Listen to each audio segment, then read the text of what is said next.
Hello friends, welcome back to my channel Inanshu study. Friends, आज हम बात करेंगे एक ऐसे ड्रामा के बारे में जिसे लिखा था बहुत ही फेमस राइटर ड्रामेटिस्ट जो कि रेनेसांस पीरियड के हैं, विलियम शेक्सपियर। और इन्होंने टोटल 37 प्लेज लिखे हुए हैं और सारे जो इनके प्लेज हैं वो वर्ल्ड फेमस ड्रामा माने जाते हैं। तो उन्हीं में से एक है द मर्चेंट ऑफ वेनिस, जिसकी हम समरी हिंदी में आज कवर करने वाले हैं। और साथ ही साथ इसमें हम आपको इम्पोर्टेंट पॉइंट्स और कैरेक्टर के बारे में भी बताएंगे कि इसमें कौन कौन से इम्पोर्टेंट जो कैरेक्टर्स हैं जो कि एग्जाम के पॉइंट ऑफ व्यू से इम्पोर्टेंट है। तो आइए स्टार्ट करते हैं। But before starting this video, अगर आप इस चैनल पर फ्रेंड्स अभी नए हैं तो इस चैनल को आप लाइक कर लीजिए, सब्सक्राइब कर लीजिए और शेयर भी कर लीजिए, जिससे आने वाली हर वीडियो की नोटिफिकेशन आपको टाइम टू टाइम मिलती रहे। तो आइए स्टार्ट करते हैं। Let's begin this topic. तो आइए फ्रेंड्स, यहाँ पर मेन पॉइंट्स समझ लेते हैं कौन कौन से मर्चेंट ऑफ वेनिस में मेन पॉइंट्स हैं।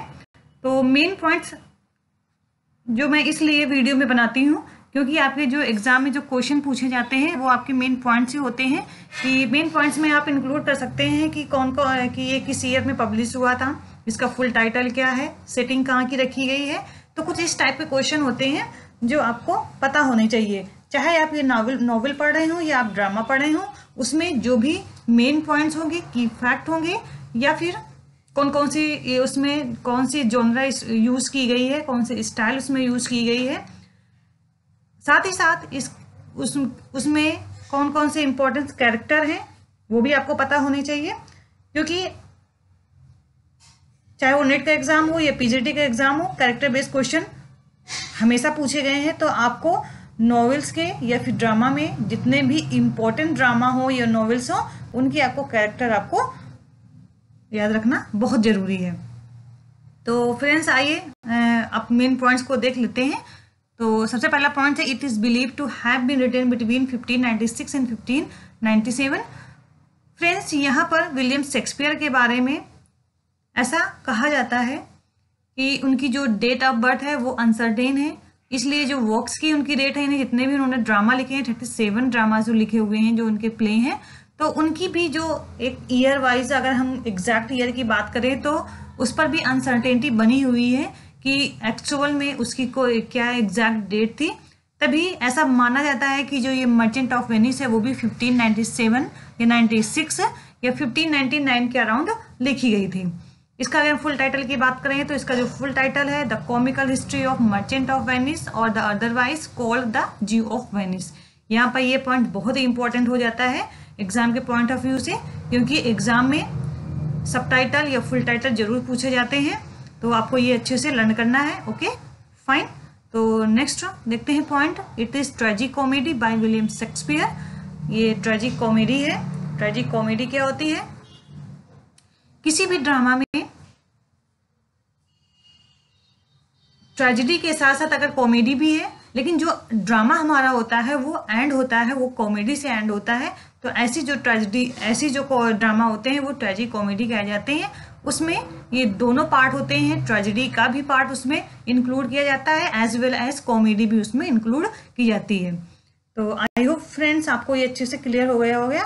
फाइन। तो आइए नेक्स्ट पॉइंट की ओर बढ़ते हैं। अगर इसके हम सेटिंग की बात करें तो जो इसकी सेटिंग रखी गई है, इटली का सिटी है वेनिस एंड बेलमोंट में इसकी सेटिंग को रखा गया है। और यहाँ पर सबसे लास्ट पॉइंट जो कि बहुत ही इंपॉर्टेंट बन हो जाता है एग्जाम के लिए, ओपनिंग लाइन्स। जितने भी फेमस ड्रामा हैं विलियम शेक्सपियर के, लाइक आप Macbeth, Hamlet, King Lear, Othello, इनमें इनकी जितनी भी ओपनिंग लाइन्स हैं, ठीक है, तो वो आप हमेशा याद रखिए, क्योंकि जो क्वेश्चन आपका एग्जाम में होगा इसी टाइप से क्वेश्चन उसमें पूछे जाएंगे। तो आपको जितने भी ड्रामा है या मोस्टली नॉवेल फेमस जितने भी हैं, उनकी ओपनिंग और एंड की लाइन आपको पता होनी बहुत जरूरी है। तो यहाँ पर हम ओपनिंग लाइन की बात करें तो इसकी ओपनिंग लाइन कुछ इस प्रकार से है, in sooth I know not why I am so sad, it wearies me, you say it is wearies you. तो ये थी इसकी ओपनिंग लाइन जो आपको याद करनी है, ध्यान में रखना है। तो फ्रेंड्स यहाँ पर हमने मेन पॉइंट्स को अच्छे से डिस्कस किया। ऑलराइट, तो आइए हम बढ़ते हैं नेक्स्ट स्लाइड की ओर। अब यहाँ पर जैसा कि इम्पोर्टेंट कैरेक्टर हैं उनको यहाँ पर मैंने यहाँ पर इंक्लूड कर दिया है। तो सबसे पहले हम देख लेते हैं कि कौन सा इम्पोर्टेंट कैरेक्टर है। तो सबसे पहले ड्यूक ऑफ वेनिस, नेक्स्ट है prince of Morocco and prince of Aragon और स्यूटर टू पोर्सिया। पोर्सिया इस ड्रामा की हीरोइन है।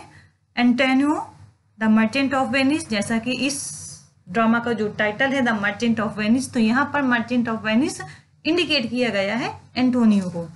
नेक्स्ट है बसेनियो, बसेनियो अ फ्रेंड ऑफ एंटोनियो। बसेनियो इस ड्रामा का प्रोटोगोनिस्ट है और वो लास्ट में पोर्सिया से मैरी करता है। नेक्स्ट है पोर्सिया जो कि इस ड्रामा की मेन हीरोइन है। साइलॉक एक ज्यू है। जेसिका डॉटर टू साइलॉक की बेटी है। जेसिका लोरेंजो, लोरेंजो कौन है? लोरेंजो जेसिका को पसंद करता है और ड्रामा के एंड में जेसिका की मैरिज लोरेंजो से हो जाती है। नेरिसा की हम बात करें तो नेरिसा पोर्सिया की मेड है, साथ ही साथ वो उसकी एक बेस्ट फ्रेंड भी इस ड्रामा में दिखाई गई है। विलियम शेक्सपियर के द्वारा दिखाया गया है कि वो पोर्सिया की हमेशा मदद करती है जब भी पोर्सिया को उसकी हेल्प चाहिए होती है। तो यहाँ पर हमने कैरेक्टर के बारे में डिस्कस किया। आइए फ्रेंड्स अब बढ़ते हैं नेक्स्ट स्लाइड। तो आइए अब स्टार्ट करते हैं मर्चेंट ऑफ वेनिस की स्टोरी। दोस्तों इस नाटक की स्टार्टिंग होती है वेनिस से, जहाँ पर बेसानियो नाम का एक व्यक्ति रह रहा होता है। वो इकोनॉमिकली बहुत ही पुअर होता है क्योंकि पहले उसने इतना ज़्यादा रुपए खर्च कर दिया होता है पार्टी और ऐशो आराम में कि आज उसके पास बिल्कुल भी पैसा नहीं होता है। उसका एक फ्रेंड्स होता है जिसका नाम होता है एंटोनियो, वो बहुत ही रिच होता है, इसलिए वो बेसानियो के पास जाता है और अपनी प्रॉब्लम उसको बताता है। तो फ्रेंड्स प्रॉब्लम क्या होती है? बेसानियो पोर्सिया से लव करता है और वो उसको पटाना चाहता है, लेकिन बेसानियो तो बहुत गरीब है इसलिए वो उसको पटा नहीं सकता क्योंकि पटाने के लिए तो उसको रुपए की ज़रूरत होगी और उसके पास बिल्कुल भी रुपए नहीं होता है। इसलिए वो सोचता है कि मैं अपने फ्रेंड एंटोनियो के पास जाऊंगा और उससे हेल्प लूंगा तो वो ज़रूर मेरी हेल्प कर देगा। तो ऐसा वो मन में सोचकर एंटोनियो के पास जाता है पैसे उधार लेने के लिए, जिससे कि वो पोर्सिया को पटा सके। अब एंटोनियो जो कि एक व्यापारी होता है और वो अपना सारा पैसा समुद्र में चल रहे जहाज़ों पर उसने लगाया होता है। तो एंटोनियो के पास फिलहाल इतने पैसे नहीं होते हैं कि वो बेसानियो की हेल्प कर सके, इसलिए एंटोनियो बेसानियो से कहता है कि मेरे पास फिलहाल इतने पैसे नहीं हैं कि मैं तुम्हारी सहायता कर सकूं पोर्सिया को पटाने के लिए, इसलिए तुम एक काम करो, तुम मेरे नाम से किसी से भी पैसे उधार ले लो, वो तुम्हें दे देगा और जब मेरे पास मेरे जहाज वापस आ जाएंगे समुद्र से तो मैं उस उधार को चुका लूँगा। तो फ्रेंड्स यहाँ पर एंटोनियो बेसानियो से ऐसा कहता है। अब फ्रेंड्स यहाँ पर जान लेते हैं पोर्सिया के बारे में कुछ।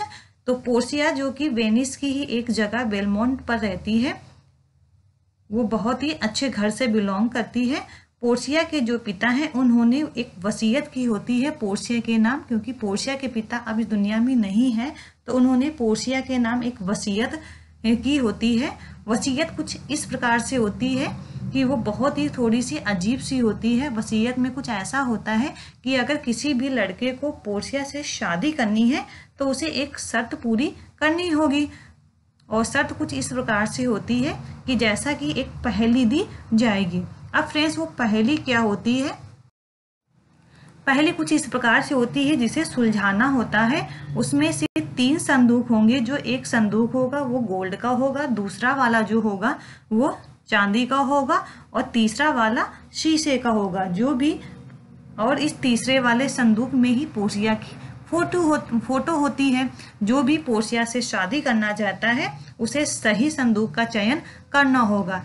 इसमें फ्रेंड्स जो सही संदूक है वो मिरर वाला है, यानी इसमें ही पोर्सिया की फोटो है और जो भी व्यक्ति इस मिरर को चूज करेगा फोटो वाला, उसी से पोर्सिया की शादी होगी। तो फ्रेंड्स ये स्टोरी कुछ इस प्रकार से बढ़ती है कि बहुत सारे लोग आते हैं पोर्सिया से शादी करने के लिए, उनके सामने ये तीनों संदूक रखे जाते हैं, लेकिन वो इन तीनों संदूकों में से सही संदूक का चयन नहीं कर पाते हैं। इससे पोर्सिया बहुत ज़्यादा नाराज हो जाती है और उसे ऐसा लगने लगता है कि इस तरीके से तो मेरी शादी नहीं हो पाएगी, कभी भी नहीं हो पाएगी। और वो इस बारे में अपनी जो नौकरानी होती है जिसका नाम नेरिशा होता है उससे वो बातचीत करती है, उससे बताती है। तो उधर इसमें ही बेसानियो एक ऐसे आदमी को ढूंढने में कामयाब हो जाता है जो पैसे उधार दे सकता है। उस आदमी का नाम फ्रेंड्स होता है, साइलॉक होता है। साइलॉक बेसानियो को 3000 रुपए देने को तैयार हो जाता है। अब जान लेते हैं कि साइलॉक और एंटोनियो के बीच में क्या रिलेशन है। एक्चुअली जो साइलॉक होता है वो भी लोगों को पैसे उधार में देता है और उसके बदले में बहुत सारा ब्याज उससे वसूल करता है। लेकिन जो एंटोनियो होता है, एंटोनियो लोगों को पैसे उधार में देता है लेकिन उनसे बहुत ज़्यादा वो ब्याज नहीं लेता है। इसलिए जो साइलॉक होता है वो एंटोनियो से बहुत ज़्यादा नफरत करता है। उसे जब ये बात पता चलती है कि बेसानियो एंटोनियो का ही फ्रेंड है तो उसे अच्छा मौका मिल जाता है एंटोनियो से बदला लेने के लिए। उसी बीच जब साइलॉक बेसानियो को 3000 रुपए देने के लिए राजी हो जाता है तो इतने में ही एंटोनियो वहां पर आ जाता है और वो साइलॉक से झगड़ा करना स्टार्ट कर देता है।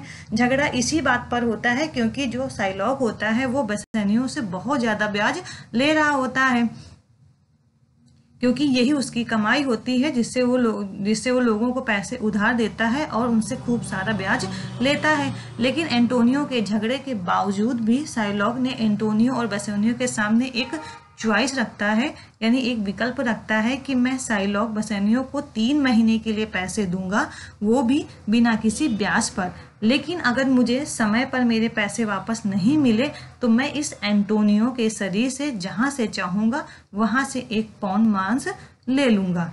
ये साइलॉक की कंडीशन होती है जो कि वो बेसानियो से कहता है। बेसानियो जब ये बात सुनता है तो वो बहुत ज़्यादा शॉक हो जाता है और वो मना कर देता है। वो कहता है कि मुझे पैसा उधार में नहीं चाहिए क्योंकि मेरे लिए पैसे से ज़्यादा मेरा दोस्त कीमती है।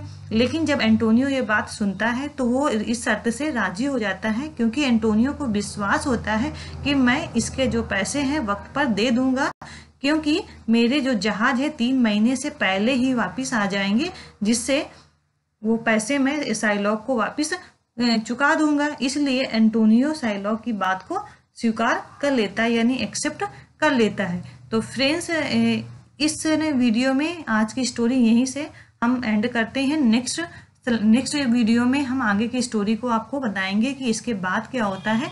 तो आप नेक्स्ट वीडियो जरूर देखिएगा। और फ्रेंड्स, अगर आपको मेरे वीडियो अच्छे लग रहे हैं तो आप लाइक और सब्सक्राइब करना बिल्कुल भी मत भूलिएगा। Thank you so much.